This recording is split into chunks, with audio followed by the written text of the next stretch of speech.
Are you considering buying a Voxelab 3D printer? Well, before you click that Buy Now button, let me share my personal experience. A cautionary tale that could save you time, money, and a lot of frustration. Hey everyone, today I want to talk about why I cannot recommend buying a Voxelab 3D printer to anyone. My experience with this machine was, unfortunately, a nightmare from the start. Let me break it down for you. When I first got the Voxelab 3D printer, I was excited to start creating. But every single project I attempted either failed or turned out looking horrible. Adjusting settings, troubleshooting, none of it worked. Print quality was just not there, no matter what I tried. It didn't stop there. The cooling fans on this printer seemed to have a life of their own, and not a long one. One by one, they started going out. It's not just annoying, it's a critical issue that impacts the performance of the printer.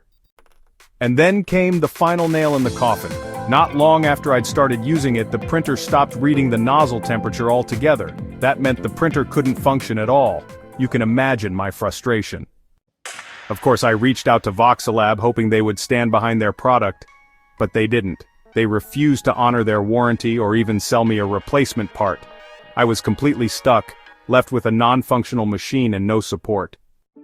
After wasting a month battling with the Voxelab printer, I decided to cut my losses and invest in an Ender 3 3D printer.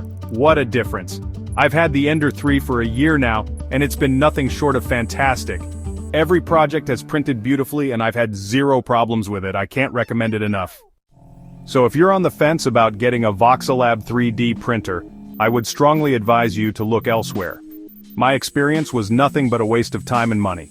There are reliable alternatives out there, like the Ender 3, that will give you the quality and reliability you're looking for. Don't make the mistake I did. Choose wisely.